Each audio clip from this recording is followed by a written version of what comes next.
What's up, YouTube? It's James coming back at you with another informative video. I hope you guys are doing well out there on this midweek Wednesday. I'm doing real good myself, and it's a bit warmer where I'm at. It's like, what, 40, 45 degrees outside? That's kind of like a heat wave compared to the way things was. Like just last week, we had a blizzard. In other words, Nevertheless, I'm doing fine. We got a couple of McMichael Wannabes right here.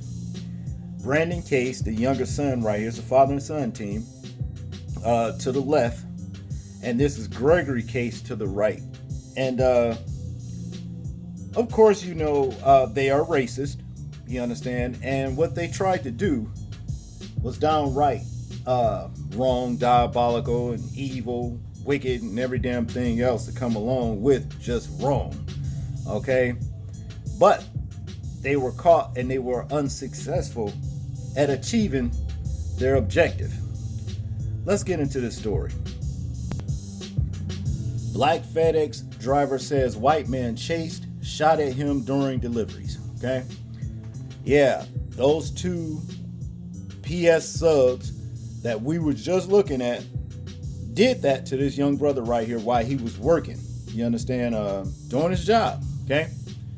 His name is Demontario Gibson. He's 24 years old, working as a delivery driver for FedEx, when he says two white men assailed him and one fired shots shots of the white Hertz rental truck he was driving. Okay, yeah, that's a little bit small right there, but anyway, to get into the article, a black FedEx driver says he was making deliveries in Brookhaven, Mississippi, late last month when two white men assailed him, including one who allegedly fired multiple bullets into his delivery vehicle. The driver, 24, Demontario Gibson of Utica, Mississippi, told the Mississippi Free Press today that he had just delivered a package around 7 p.m. on January 24th, when he saw a white pickup driving toward him from a nearby residence located on a connected plot of land. Okay, in my mind, I'm thinking the driver is leaving to go to the store or something like that. But then they get extremely close to me and start blowing their horn. Gibson said, I proceed to leave the driveway. As I'm leaving the driveway, he starts driving in the grass, trying to cut me off. Okay? My instincts kick in. I swerve around him, and I start hitting the gas, trying to get out of the neighborhood because I don't know what his intentions are. All right? I drove down about 2 or 3 houses. There's another guy standing in the middle of the street pointing a gun at my window and signaling to me to stop with his hands, as well as mouthing the word stop. I shake my head no. I hide behind the steering wheel and I swerve around him as well. As I swerve around him, he starts firing shots into my vehicle. Now, this man right here was basically, had an attempt on his life for doing his job, in I guess this neighborhood or whatever, and they were actually trying to take his life just because, basically because he's so-called black. Okay, that's just what it is. This shit has racism written all over it. They set him up. They did just like they did Ahmaud Arbery, and that's what they were trying to do. And there's no excuses because they knew he was, basically a FedEx driver. The FedEx is all over the damn truck. Their brand is. So there's no excuse for this shit right here. Okay? Now, it says to go on right here, I'm not a suspicious person, as Gibson drove toward the end of the street. Gibson said one of his managers at FedEx called him and he told her what was happening. They're shooting at me. Yes. Okay. Head back to the station as soon as you can, she said as Gibson recounted. All right. Now, to me, it sounds like these people that he was talking to, his manager or whatever, they didn't really give a damn about his health and well-being, his welfare in a situation like this. As far as I'm concerned, what was wrong with her dispatching the police to where he's at? Because I know damn well they got trackers on those trucks, okay? Now, I guess this right here is a picture of one of the bullets right here, you know what I mean, that went through the truck, as the asshole was shooting. And I'm going to add this. It's too bad that this brother, you know what I'm saying, didn't hit that motherfucker. Too bad he didn't run his ass over. He would have had every right to, because he was shooting at him, trying to take his life, as far as I'm concerned, okay? But to continue, as he was trying to make his way out of Brookhaven, Gibson said he noticed the white pickup truck was following him from behind. I just went as fast as I could. He chased me all the way to the interstate, he said.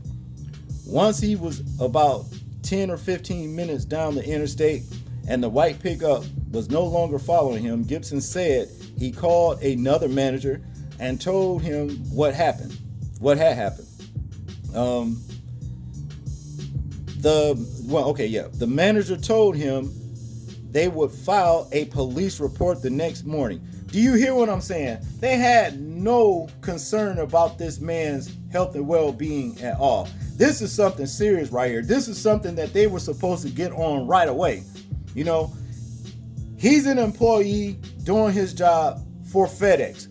And you mean to tell me he tells you that he's being shot at, there's an attempt made on his life, and you say, okay, well, come on back as soon as you can. We'll file a police report tomorrow morning. Don't worry about it, okay? Fuck that, man. Listen at this shit. Let's continue. But Gibson called dispatch to report the incident himself, and that's what he was supposed to. I reached dispatch and let him know what was going on. And I only had a chance to get a little of the story out when he cut me off, and he was like, were you at this address? I said, yes. The FedEx driver said. He was like, well, I just got a call of a suspicious person at this address. I was like, sir, I am not a suspicious person. I work for FedEx. I was just doing my job. I also let him know that they shot at me, and he was like, well, they didn't tell me that.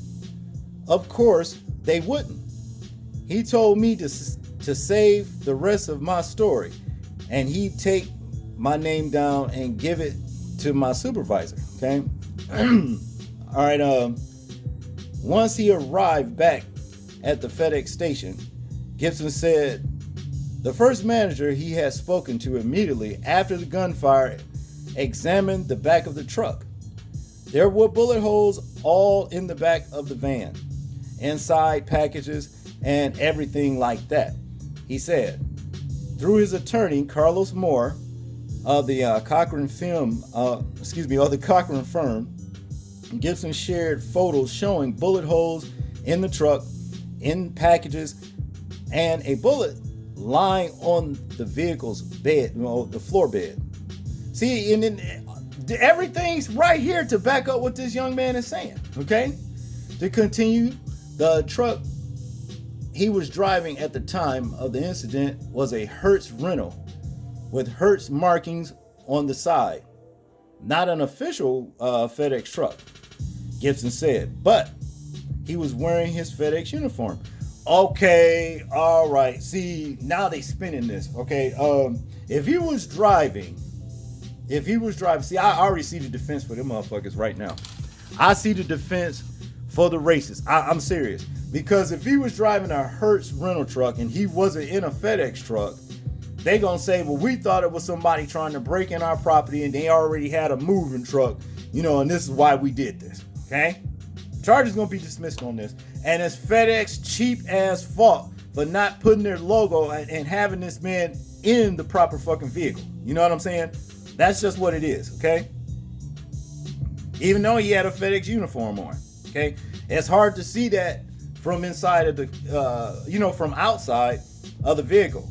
But there still was no excuse for those motherfuckers to, fire up on this dude, okay? Now to continue, I felt disrespected at that point. Okay. The next day, on January 25th, Gibson said one of his managers traveled with him to the Brookhaven Police Department to file the police report. Moore shared a copy of the police report with the Mississippi Free Press. Miss Candace Welch said she was Mr. Gibson's boss, or booze, whatever that is. The van had at least 2 bullet holes, one in the back door and one in the bumper. And 3 packages inside had bullet holes in them. She also had a picture of a bullet that is still lying on the van, laying on the van. The police report says, and this is the picture right here of the bullet. You know, I mean, all the evidence. It just wasn't no excuse for this shit right here. You know what these dumbass subs were supposed to do was ask, okay, what are you doing here? You know what I'm saying? Who are you? What was wrong with that? See, that would have took all of the fucking hype and mystery out of this situation. You would have known, okay, the dude would have said, I'm FedEx. It's just that the truck right here that they're using or what have you, they gave me this truck. But I'm FedEx and I'm here to make a delivery. That's all that had to happen. But no, they want to fucking, shoot and ask questions later. Okay? Wow. All right. Goes on to say the report by Officer Kenneth Montgomery recounts the same story Gibson shared with the Mississippi Free Press. The FedEx driver said he spoke with 3 police officers the day he filed it. He told Mississippi Free Press that one white officer, whose name he did not know, asked him if he had been doing anything to make them think he looked suspicious. Nah, this shit man, please. Basically, I'm gonna tell you this. Just being a descendant, you know what I'm saying, of our ancestors, which are the ancient Hebrews, the ancient Hebrew Israelites, is suspicious to them.